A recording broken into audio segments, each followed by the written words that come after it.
Oke semuanya, lanjut lagi di part 2. Tips dan trik memilih jurusan kuliah sesuai minat dan bakat dan multiple intelligence. Yang part 1 tuh sama sekali nggak ada tips dan trik. Part 1 mah ya gitulah. Pengalaman. Justru ketika kita akan memberikan tips dan trik ada pengalaman. Makanya jadi sebelum kalian dengerin part 2 ini jangan lupa dengerin part 1-nya dulu. Masih bersama kita di obrolan bisa ketinggalan itu nyarat. Nah sekarang kita masuk ke tips dan trik memilih jurusan kuliah sesuai minat dan bakat Anda. Tapi kalau tips dan triknya sebelum milih jurusan lolos SPMB atau SNMPTN ada triknya nggak? Tips dan triknya rajin belajar. Itu masalahnya gini, ini kan pengalaman lagi nih ya. Ya. Pengalaman orang pas SPMB kan ada soal PS, matematik gitu-gitu ya. Ya. Nah, orang ngisi matematik cuma satu soal doang. Tapi kan sistemnya udah beda. Sekarang tuh udah beda. Oh sekarang udah beda. Kayaknya sistem dulu sama sekarang beda sih. Beda. Kalau dulu kan ada TPA, Nah, tes potensi akademik siswa jurusan. Nah kalau sekarang itu cuma TPS, tes potensi skolastik, literasi bahasa sama numerasi. Oh. Pokoknya Penekanannya ke sana. Jadi TPA nggak ada sekarang, jadi nggak ada jurusan juga kan peminatan SMA sekarang. Oh, jadi berdasarkan skor aja ya? Skor. Oh, skornya ini masuk ke sini. Ya. Kuotanya masih ada nggak? Ngelamar. Oh, ngelamar. cara penilaian sekolah masih kayak dulu nggak? Misalnya kalau dulu kan Ya, kalau salah di ya, minus. Kalau sekarang nggak kayak gitu kayaknya. Saya nggak kurang ini. Karena potensi skolastik tuh ya gitu. ini fun fact ya. Waktu zaman kita beres SPMB ya, kan kita tryout ya. Yang tadi kan lucu aja. Orang kan seru karena memang tidak pernah belajar di situ. Terus tryout tentu saja tidak lolos terus. Ya. Tapi kan berusaha gitu. Pada saat SPMB, saya isi semuanya. Dan saya lulus. Bener. Tapi dulu juga zaman orangnya lulus SPMB ya. Orang lulus SPMB. Tapi karena dulu disuruh kerja, akhirnya saya milih kerja karena nggak ada biaya atau nggak belajar. Dulu orang kuliah sangat berminat sekali masuk apa? Oh, Apa jadi nggak sih gitu? Jepang. Sastra Jepang. Waktu zaman SMK saya pintar. Pintar. Jangan bedakan pintar. Ini juga yang dikatakan Otong Koil kalau kita bawa cara. Saya kecil pintar aja. Enggak, SMK-nya jurusan apa? Teknik elektro. Nah, terus Pintar. Jurusannya ke sastra Jepang apa? Peminatan. Waktu zaman SMK, saya tuh termasuk yang Bintang kelas lah. pintar lah. Gitu, termasuk pintar, nilai oke terus, praktikum oke terus, sampai dapat penghargaan. Tapi biasanya pintar gitu sok dibeli. Enggak, Oh, enggak. enggak dibully karena saya anak silat dulu. Oh siap. Jadi jarang yang aneh-aneh lah. Terus backupnya bapak saya juga guru di situ. Nah, dapat penghargaan siswa teknik elektro juara katilu lah. Siswa teknik elektro teh dapat tawaran PDDikti anjing namanya. Gede. oh yang undangan. PMDK anjing. Dapat undangan PMDK masuk ke UPI teknik elektro langsung masuk. Tapi karena saya tidak mau di teknik elektro, kan masuk SMK elektro tadi dipaksa sama orang tua. Sebelumnya saya pengen masuk SMEA ya, gitu. Akhirnya dijalanin. PMDK ditolak, saya nggak mau masuk teknik elektro lagi. Akhirnya iseng-iseng Dan PB.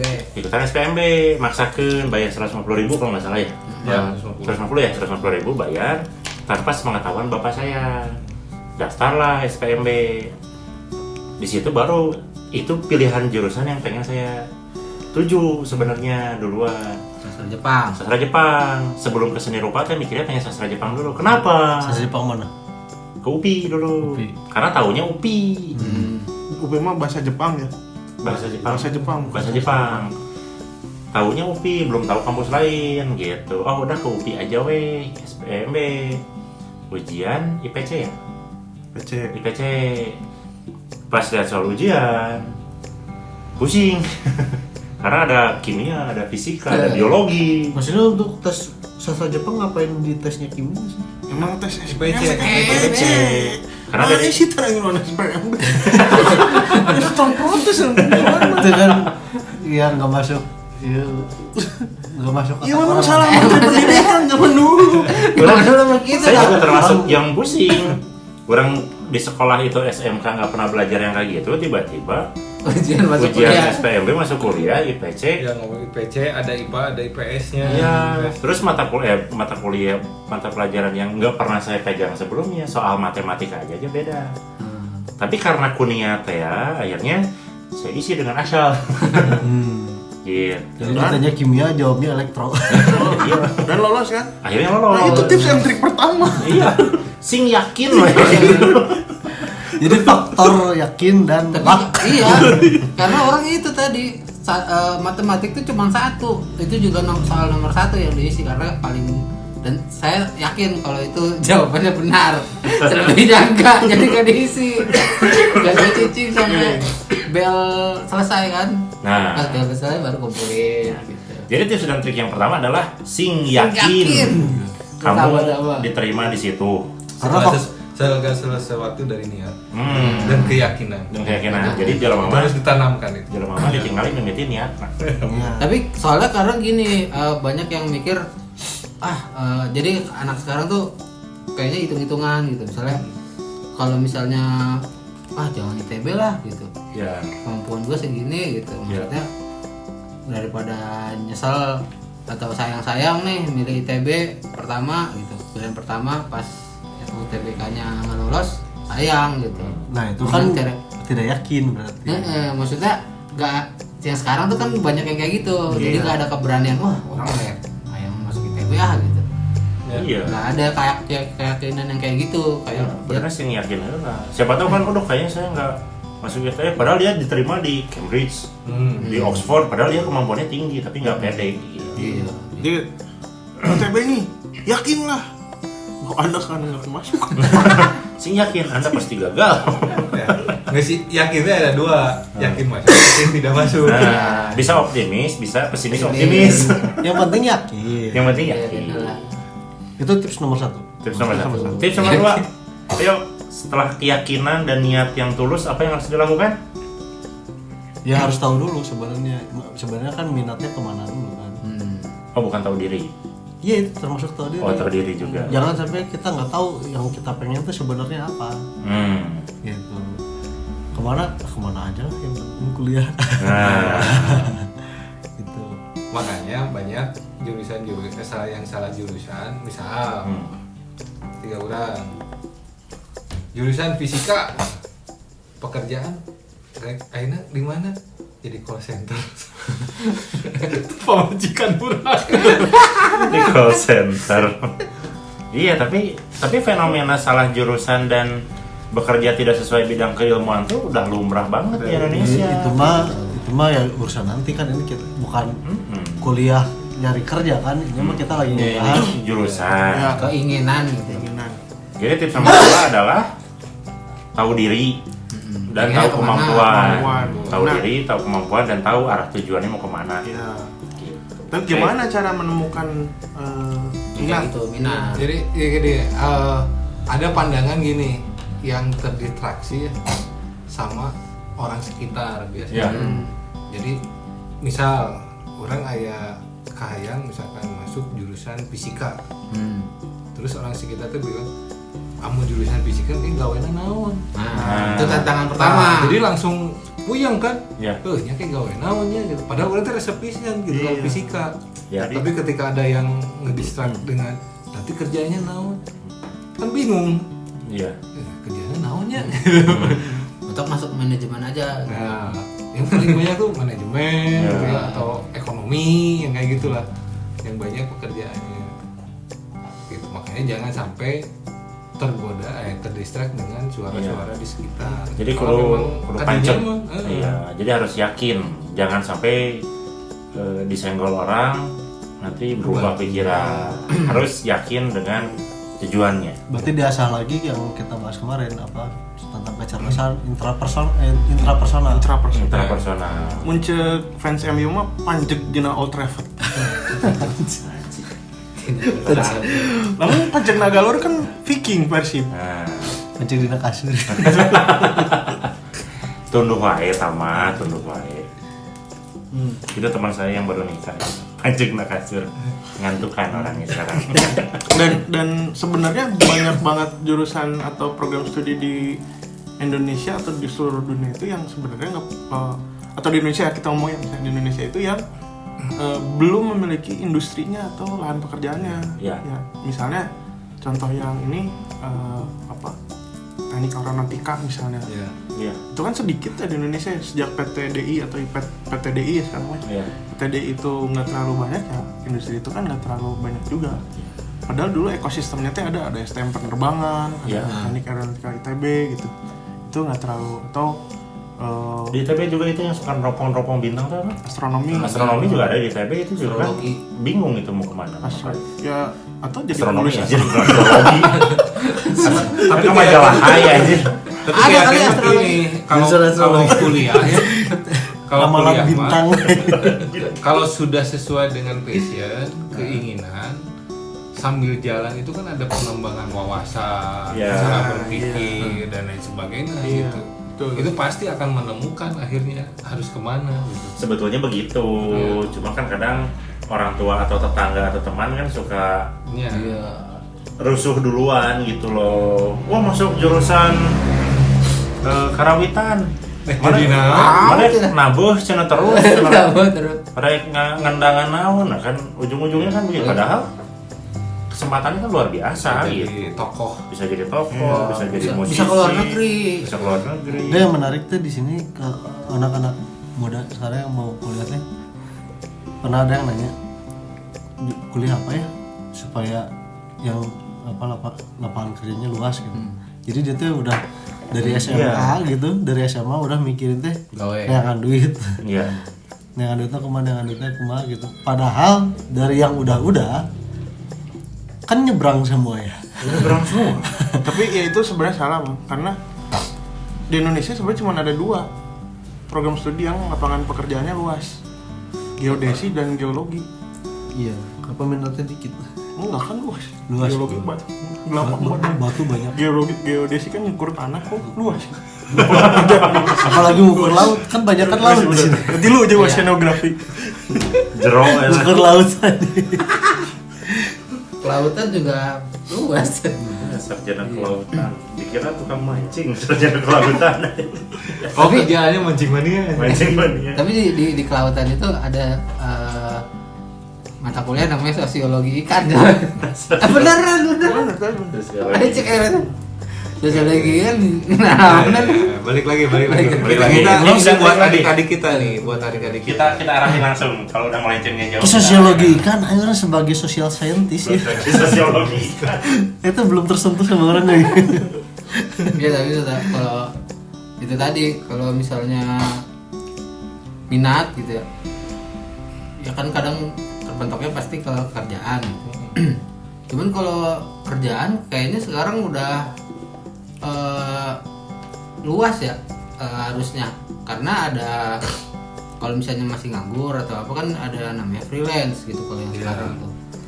Ya, Gimana? sebenarnya gitu, maksudnya masalah pekerjaan itu kan mendingan begini, mendingan kamu kuliah di jurusan yang sesuai dengan minat, sesuai dengan passion. Ketika menjalani masa perkuliahan, kamu tuh nggak akan boring karena senang dengan itunya, gitu ya. nggak akan stres. Nggak akan stres gitu. Nah, sambil jalan tuh kuliah, misalkan 4 tahun, 5 tahun, itu pasti akan menemukan celah gimana cara menghasilkan uang atau titik pekerjaan yang nanti mungkin bisa digarap gitu. Nah, orang-orang berpikirnya kan kuliah itu untuk jadi pegawai. Oh iya, soalnya Bener nggak? Iya. udah kepake weh gitu. Padahal mah kalau selama saya ikut kuliah ya, semua orang teman-teman yang sering ngumpul udah embung kuliah gawe teh gitu, hayang buka usaha. Nah, pasti perkembangannya ke sana. Perkembangannya ke sana. Kalaupun misalkan kerja itu paling 5 tahun, 10 tahun, udah sisanya bisnis gitu apa gitu. Harapan. Oh, Apa? Tapi kan minimalnya kalau kuliahnya sesuai jurusan mah enak. Iya. Sesuai minat gitu maksudnya, sesuai minat mah enak. Jadi yang utama tuh memang harus sesuai minat dulu. Mm-mm. Sesuai minat. Ya syukur-syukur minat dan bakat ya. Iya. Gitu. Betul. Jadi jangan asal-asal kuliah walau dengan embel-embel. Oh ini mah nanti kerjanya gampang. Gampang, padahal itu oke. Gitu. Ya kalau misalnya kuliah cari kerjaan yang gampang, kuliah buat jadi PNS apa? Jurusannya Ada STPDN. jadi Sama kalau nggak sesuai minat nanti susah kuliahnya. Jadi nggak dinikmati kan. Tidak dinikmati. Jadi kenali minat dan bakatmu. Ya, Tentukan pilihanmu itu dari diri sendiri. Betul. Kamu senangnya apa, minatnya kemana, tak pilihlah jurusan itu. Ya. Tantangannya, kalau misalkan dilarang sama orang tua, kan banyak sekarang. Kok saya pengen masuk jurusan teknik nuklir, saya tuh minat pisan teknik nuklir kayak gitu. Waduh, Jadi kata orang tua nggak boleh, harus masuk manajemen atau akunting karena urusannya ngitung duit. Jangan teknik nuklir, kan anak-anak kadang nggak bisa nawar lah, Ya. karena kan sponsorship terbesar dari orang tua. Betul. Ya itu mah silakan aja dinikmati.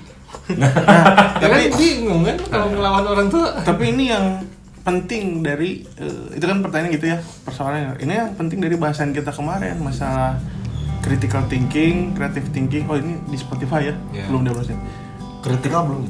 Oh ya critical thinking, creative thinking, design thinking itu kan supaya sebelum ngomong ke orang tua kita kan tahu nih dari empati. Orang tua bakal melarang, itu misalnya melarang.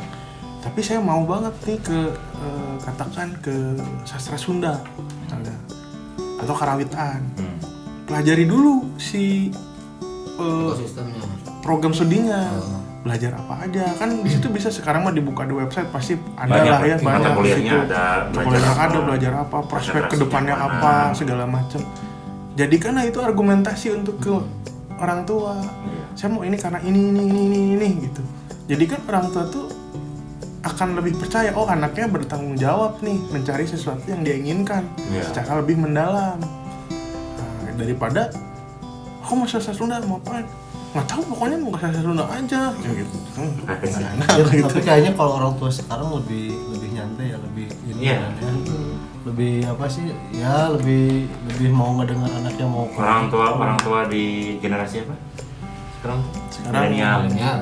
Milenial kayaknya lebih terbuka pikirannya untuk jurusan sekolah anaknya. Kalau orang tua kita dulu kan baby boomer itu iya kadang memaksakan atau keras terhadap anaknya dengan pilihan memaksakan. untuk anaknya karena ngerasa bahwa ini yang terbaik untuk kamu gitu. Jadi kondisinya beda lah Udah sebenarnya. beda kondisinya. Karena saya banyak murid-murid saya yang dipaksa orang tuanya untuk ngambil jurusan tertentu gitu. 50%-an mah nggak selesai kuliahnya. Iya. Itu udah dipastikan lah itu mah ya. Ini mah fakta di lapangan. 50% nggak berhasil. Nah, bener lah karena dipaksakan. Menjus di jalan. Ya akhirnya kan buang waktu, buang Buang duit. biaya. Ya. Cuman kan bedanya kalau ini antar ngomongin starta ekonomi ya. Ketika orang yang ibaratnya ekonominya ke bawah gitu, kalau yang penting kuliah dulu gitu. Banyak kan yang kayak gitu sebenarnya. Kalau yang udah punya minat terus gak dibolehin dan nggak disetujuin terus nggak beres kuliahnya itu kan biasanya ekonomi atas ya biasanya. Jadi itu sih maksudnya apa ya? Jadi kesimpulannya Gitu. ya gitu. Maksudnya kuliahnya yang di ekonomi apa gimana sih? Ya, tapi di tempat kerja saya ada kemarin tuh baru ada mahasiswa terus ngajak ngobrol, Pak, ada waktu nggak? Saya pengen pencerahan nih gitu. So, ngobrol dia bingung tentang masa depan dia. Masa depan tuh maksudnya dia tuh termasuk anak yang pinter lah di kelas, terus sering ikut berbagai macam aktivitas gitu ya. Ikut kajian. Bukan anak yang masa depannya suram gitu sebenarnya, dan dia juga sebenarnya tahu gitu, tapi dia tuh bingung karena mungkin saking pintarnya dia just banyak hal yang dia pelajarin sampai saya harus gimana, apakah bener saya harus mendalami suatu hal gitu, karena di DKV kan ada banyak media yang dipelajari gitu Ya. Apakah saya harus mendalami salah satu, tapi rasa ingin tahu saya tuh terhadap banyak hal tuh masih tinggi sekali gitu. Gimana ya gitu. Nah terus saya tanya tuh masalah gimana latar belakang orang tuanya. latar belakang orang tuanya itu dua-duanya hanya lulusan SMA, bapaknya dagang, ibunya ibu rumah tangga, dia 2 bersaudara, adanya masih SMP, dan waktu itu dia dikasih pilihan, kalau kamu mau kerja atau kuliah. Kalau mau kerja jangan harap kamu akan kuliah, kata bapaknya. Tapi kalau kamu kuliah nggak boleh sambil kerja, harus benar-benar tuntas kuliahnya. Itu juga cukup dari menengah ke bawah ya si anaknya ini. Dan pertumbuhan akademik dia gitu, intelijensia dia sebenarnya cukup termasuk tinggi lah di angkatannya itu. Dan apa ya, maksudnya teh kayak nggak ada masalah gitu, dia mau dari strata yang bawah atau yang atas gitu, masalah mentalitas sebenarnya. Dan pada akhirnya kan ada beberapa step lah ya, dari awal mungkin kita bingung mau kuliah di mana, setelah ada di situ dia kita pelajari si keilmuan kitanya, terus ada kebingungan lagi, nanti dapat lagi gitu. Itu hal yang wajar dalam perkuliahan sampai nantinya dia dapat sesuatu kan yang tadi akan perkembangan enlightenment untuk apa yang harus dia lakukan sebenarnya. Cuman kalau nggak melalui proses itu mungkin nggak akan dapat enlightenment itu. Gitu. Pencerahan. Jadi ya lakukan dulu meskipun itu mungkin dalam tanda kutip yang penting kuliah aja dulu gitu. Kadang-kadang harus ada pilihan gitu dulu gitu. Artinya itu kan berani ngambil keputusan. Ya. Tuh. Di kasus saya juga sama Om, di beberapa anak mahasiswa yang saya masuk kelasnya gitu, kan kadang saya juga bikin sesi tanya jawab ya sama teman-teman. Itu banyak juga yang akhirnya mengaku bahwa di jurusan kita aja, di jurusan desain komunikasi visual itu di angkatan 22 lah sekarang anak DKV itu hampir 60% itu mereka bingung dengan jurusan yang diambil gitu. Alasannya kenapa? Ya tadi seperti Bang Faris bilang, ekonominya menengah ke bawah, ada kesempatan kuliah, tidak mau disia-siakan. Yang penting kuliah aja dulu gitu. Tapi ternyata setelah ditanya itu mereka dari awal tuh banyak yang random, bingung pilihannya mau kemana, gitu. Jadi kayak seolah-olah jurusan manajemen ekonomi yang umum, mereka seolah-olah ogah. Kenapa? Karena ini mah kayaknya biasa kayak gitu. Banyak peminatnya biasa. Nanti saya belajarnya juga sesuatu yang udah biasa aja. Akhirnya banyak yang akhirnya nyoba-nyoba masuk jurusan DKV, ternyata tidak seperti yang dibayangkan. Mereka tidak dibekali dengan pengetahuannya sama keterampilannya, kan itu lebih repot di jurusan desain tuh. Tetapi saat mereka harus memutuskan, Pak kayaknya saya salah jurusan, kenapa tuh nggak pindah jurusan? Mereka termentoknya di dana. Wah nggak ada biaya lagi, nggak punya uang. Kalau saya nggak beres kuliah ini nanti dimarahin orang tua segala macam karena biaya lagi. Akhirnya secara terpaksa mereka harus mengikuti perkuliahan dan dengan hasilnya seadanya. Ya itu tadi. Akhirnya kita akan menghasilkan lulusan-lulusan sarjana yang tidak ada passionnya, tidak ada kemampuannya, gitu. Iya. Apalagi selama kuliah itu pola pikirnya juga tidak berkembang, misalkan mikirkan masalah, salah jurusan, tapi sampai beres gitu. Sampai beres. Tapi nggak beres, jurusannya nggak tahu, pencerahan tidak dapat. Akhirnya kan ya tidak bermutu gitu. Betul. Lulusannya. Iya. Cuma ada hal yang dari masalah mentalitas juga. CPNS. Terus lulus. Gini kan kieu unggul kuliah tuh. Gini kan kieu orang lulus PS, orang lulus BUMN. Anjir. Makanya sih waduh. Tapi ada persoalan mentalitas juga. Ya tetap kan di pengalaman orang di DKV ya, di DKV. Banyak juga yang akhirnya tidak mengeksplor kemampuan mereka karena beberapa media itu dianggapnya mahal. Misalnya untuk bisa animasi ya komputernya minimal laptopnya harus bagus, speknya tinggi. Mau fotografi, mau kamera harus punya kamera, video harus punya kamera. Mau apa lagi misalnya ya untuk mendesain aja udah langsung berpikirnya ya laptop lagi gitu, device saatnya. Karena ada yang miris kan, pas saya pengen jadi desainer tapi saya nggak punya komputer.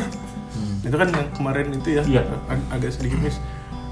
Nah mereka sebenarnya itu masalah mindset, kurang mindset karena terjebak pada tools desain yang memang dekat sama teknologi kan. Betul. Harus berkaitan itu. Padahal ketika mereka eksplor di kertas dan pensil aja itu udah menjadi expert di situ juga udah sangat keren gitu. Nantinya nggak akan ada yang ngejar meskipun ada yang punya iPad, punya laptop yang canggih atau kamera gitu.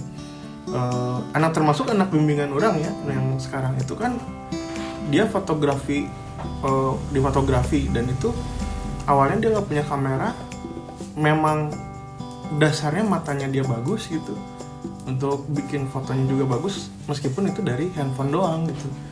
Jadi si tools itu hanya membantu dia untuk lebih lanjut, tapi si basic keilmuan dia tuh kemampuan dia tuh memang sudah ada, sudah dia latih sejak awal gitu dengan device yang seadanya gitu. Ya mungkin itu sih yang mental yang rata-rata orang Indonesia, orang kita gitu ya, yang nggak ada tuh itu kreativitas untuk ya udah kalau misalnya ada banyakan kecemburuannya gitu ya. Iya, kalau misalnya kayak misalnya bikin website, kita mau pengen punya website, belum bisa ngoding gitu, zaman dulu ya. Padahal kalau kita pelajari gampang banget, tinggal pakai WordPress kan akhirnya, meskipun secara desain web desainnya nggak terlalu oke gitu, tapi kan itu udah lumayan bagus lah untuk sebuah web gitu ya, untuk dipakai. Kita punya website nih ini segala macam, dan harus mahal juga, harus bisa ngoding. Nanti di perjalanan waktu belajar ngoding akhirnya bisa kan gitu. Tapi mindset itu yang pengen tiba-tiba langsung bagus, tiba-tiba langsung oke. Karena ngeliat pasti ngeliat sekitarnya gitu kan, atau misalnya dia suka tahu yang desain gitu, ketika lihat influencer pakainya iPad, pakainya Procreate gitu, si toolsnya mahal-mahal, komputernya pakai Mac gitu. Ini desainer tuh kayak gini gitu, terus dia masuk jurusan wah gue pengen jadi desainer, masuk jurusan desain, dan dia nggak punya apa-apa, terus jadi minder kan. Banyak yang kayak gitu gitu. Jadi balik lagi, biar jurusannya ini sesuai dengan passion kan, misalkan ketika masuk ke SMA itu ada waktu 3 tahun tuh, ditambah plus 3 kali kesempatan. Itu kan kalau naik terus ya. Iya. 3 tahun plus 3 tahun. Setelah lulus kuliah kan bisa 3 kali ya ikutin tes gitu ya. Nah, artinya kan selama SMA kita tuh harus benar-benar mengenal passion kita ada di mana, ya kan? Nah, jangan habis dengan hal-hal yang kegiatan-kegiatan yang tidak mengenal diri sendiri gitu. Maksudnya kan selama SMA teh orang ada passion di mana, minat kemana. Bukan berarti harus fokus banget ke akademik kan? Bukan gitu. Tapi kan minimalnya ternyata orang pengalaman gitu ya, ketika SMA teh ternyata misal gitu. Orang tuh kalau di depan teman-teman sekelas tuh orang ngomong didengekeun, semua orang tuh mangut, berarti kan jago di public speaking. Nah, mungkin saja nanti jurusannya bisa masuk ke komunikasi, bahasa atau apa gitu ya, yang relate dengan itu gitu. Tapi di pabrik itu public speaking. Ayo, padahal kalau ada pabrik yang speaking kabur. Public speaking. Juri ya pabriknya. Juri Nah gitu. Jadi kan masa SMA itu jadi masa yang Operator mesin gitu. Public speaking. penelusuran. Jadi kalau Intrapersonal. teman-teman sekarang ada di SMA, justru ini kesempatan nih sebelum selesai. Dan selesai SMA. Banyak bertanya, harus banyak. Iya. Karena milih jurusan tuh ini banget ya, kerasa banget gitu kalau salah. Iya. Sangat-sangat terasa. Tapi berpikirnya begini sih, saya mikirnya kan yang bakal dengerin podcast kita tuh anak-anak muda yang dia bakal jadi orang tua gitu. Yang dengerin sekarang mungkin anak-anak remaja yang mungkin dia sudah di bangku kuliah. Bisa jadi kan. Kita turunin lagi, mudah-mudahan anak SMA juga dengar. Mudah-mudahan anak SMA dengar gitu. Nah, yakinnya saya begini sih, karena teknologi dan internet itu kan sekarang sudah nyebar lah ya ke minimal pelosok Jawa mah udah dapat lah gitu. Kita kalau misalnya ngomongin wilayah 3T ya. 3T mah mungkin agak susah. 3T apa? Terjauh, tertinggal, termiskin di dunia. Nah, tapi untuk di wilayah Jawa mah meren atau Sumatera. Tapi ya sekarang informasi udah banyak banget. Anak-anak juga mungkin udah sering lihat konten lah ya, banyak banget yang konten tentang sekolah atau kuliah. Setidaknya mereka akan punya gambaran tersendiri. Kira-kira saya mau apa, kemana, ngapain. Yang berbahaya adalah ya tadi, yang ternyata kuliah itu hanya untuk iseng-isengan aja. Iseng-isengan jadi berantakan.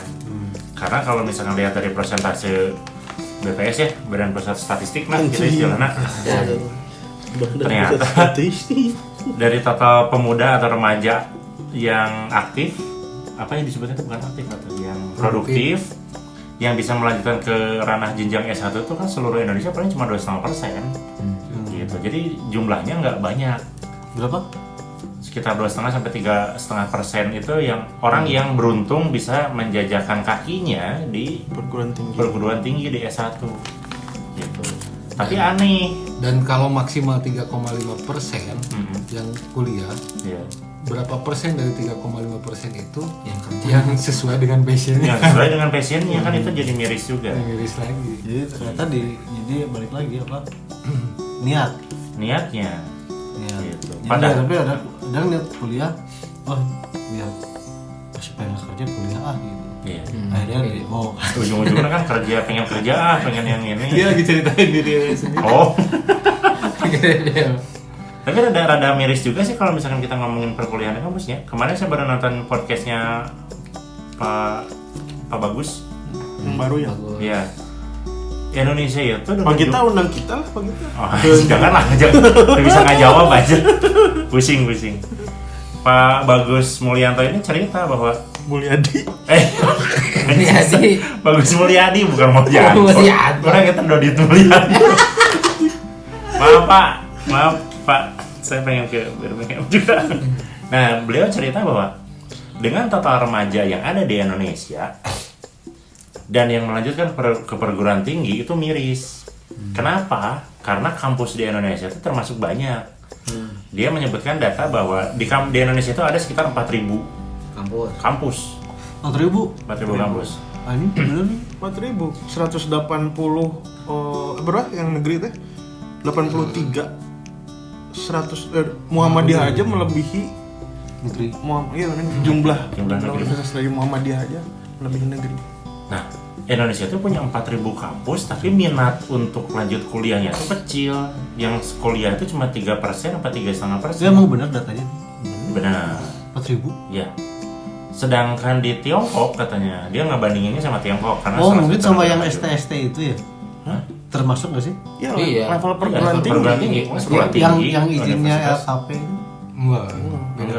Itu nggak dihitung kampus. Sekolah tinggi mah dikti. Yang di bawah dikti. Di bawah dikti. LKP mah bukan bawah dikti. Kan ada yang kampus kita pernah bahas yang izin itu sebenarnya. Ya itu mah lebih ke kursus. Tapi kan kampus dihitung nggak itu? Enggak, yang di bawah dikti aja. Nggak termasuk gitu? Kayak misalnya UIN kan di bawah Kemenak. Banyak pisan. Nah yang di bawah dikti aja. Oh, 4.000 ya. Lanjut lagi. Karena masih kaget dulu nih. Wah, Dia ngebandinginnya di Tiongkok tadi. Tiongkok itu cuma setengahnya, sekitar 2.000-an. Di negara sebesar itu.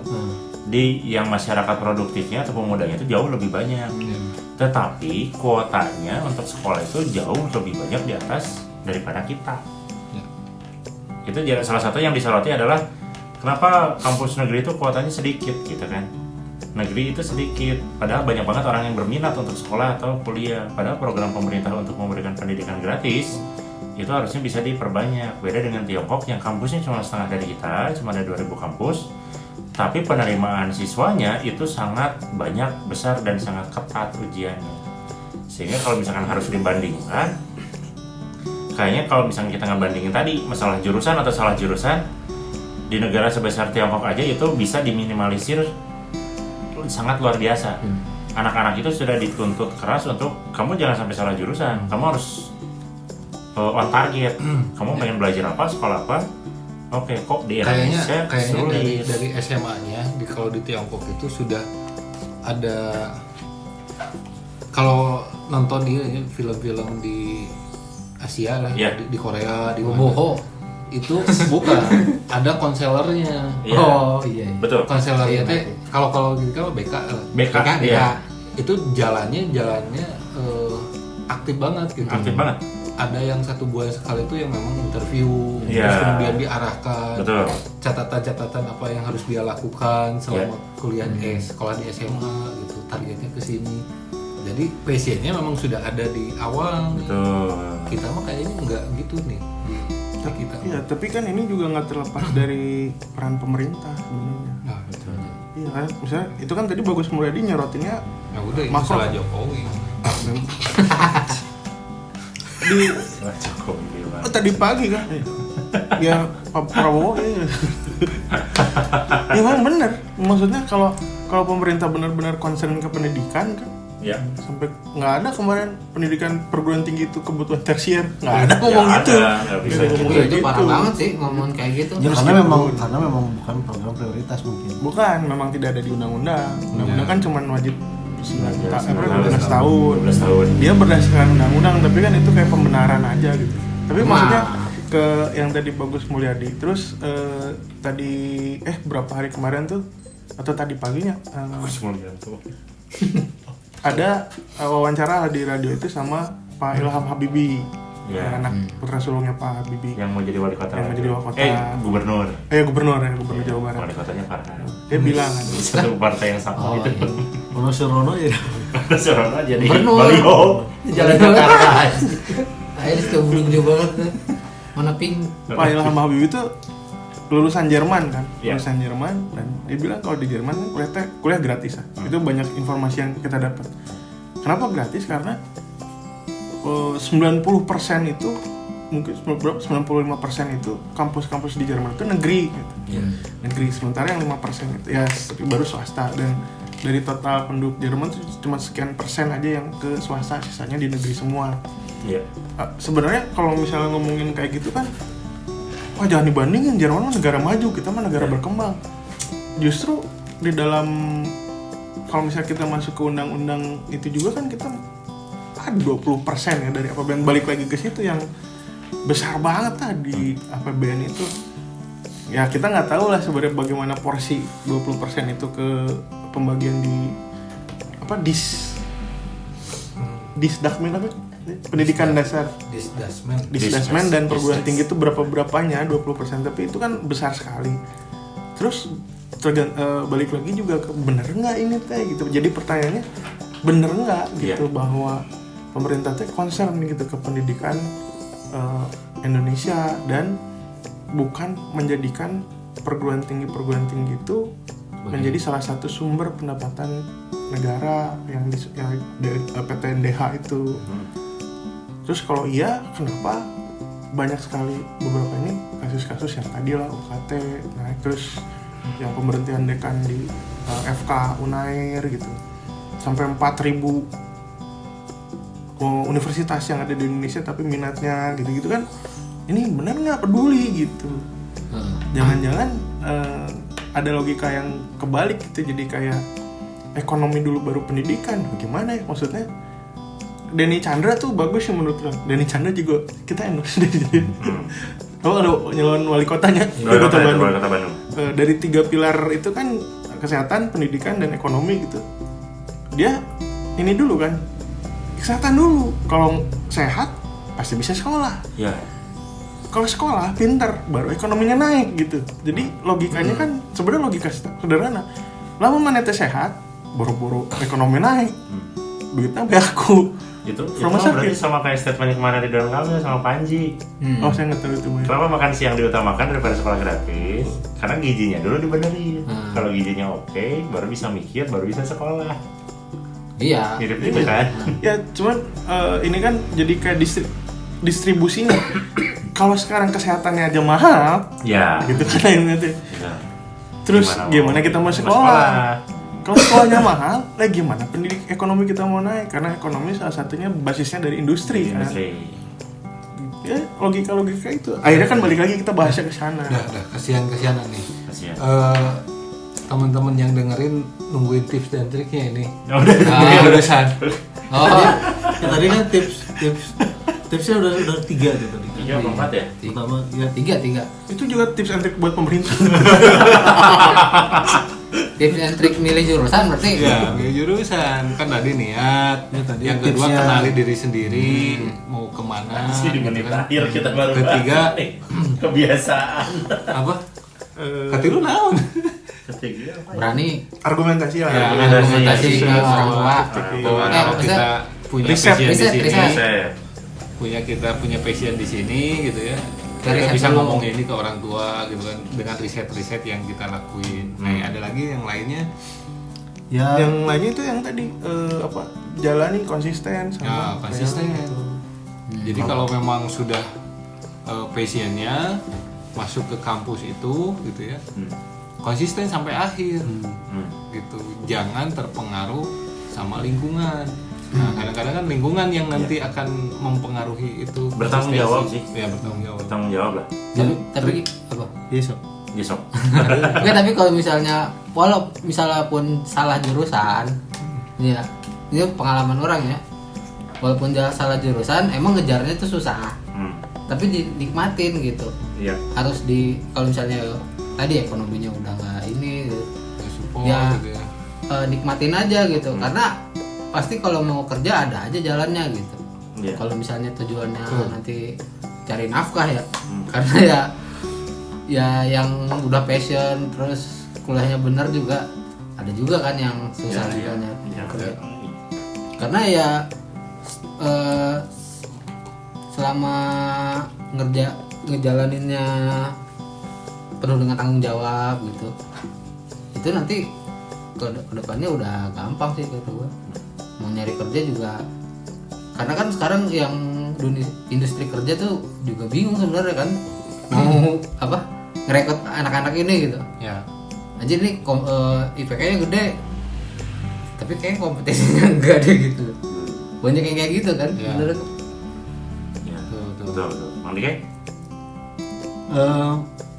Jangan lupakan juga ini faktor paling penting, faktor luck. Iya. Jadi Jadi ketika cara ngukurnya gimana faktor lah itu? nggak bisa itu mah nggak bisa mana yang hokina halusnya kuliah. Jadi lebih Pasrah. lebih pasrah. Ya pasrah. Mendingan goreng banget daripada goreng milik.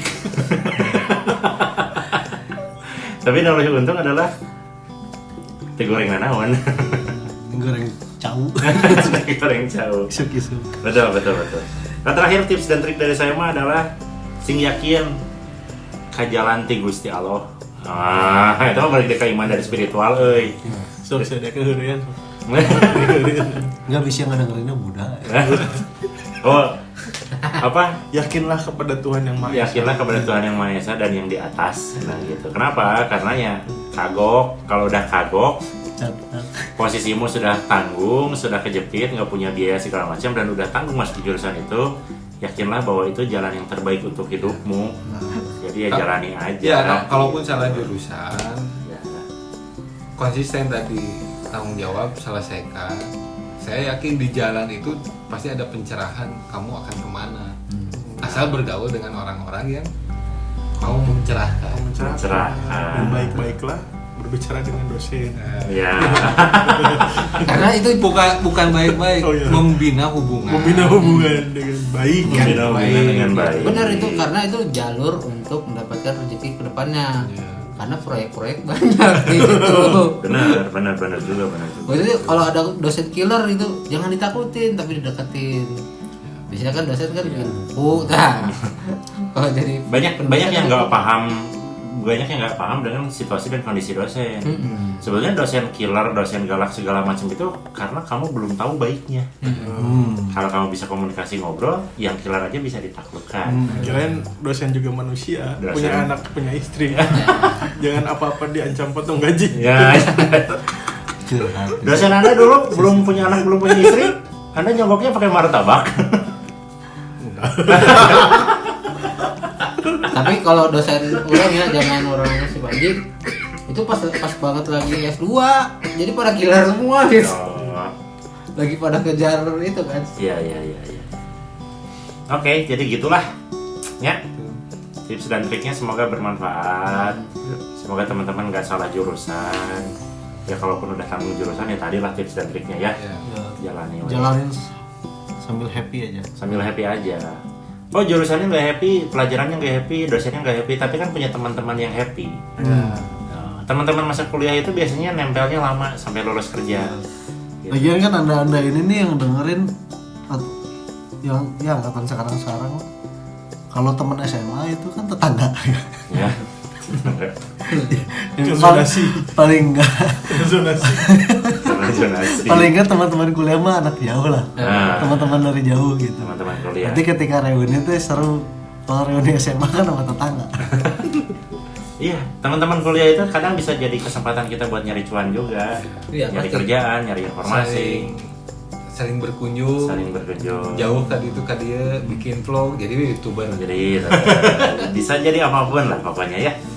Begitu. Dah kalau gitu sudah ditutup aja, sudah waktunya. Oke, jadi teman-teman semuanya terima kasih banyak yang sudah mendengarkan. Jangan lupa dengerin podcast kita yang lain, tentunya banyak yang lebih yang menarik juga. Dan nanti kedepannya kita bakal bahas lebih banyak lagi yang menarik dan jauh lebih menarik, lebih seru lagi. Jangan lupa di like, comment, share, subscribe. Dan sampai ketemu lagi. Semuanya masih bersama kita di obrolan. Bye bye semuanya.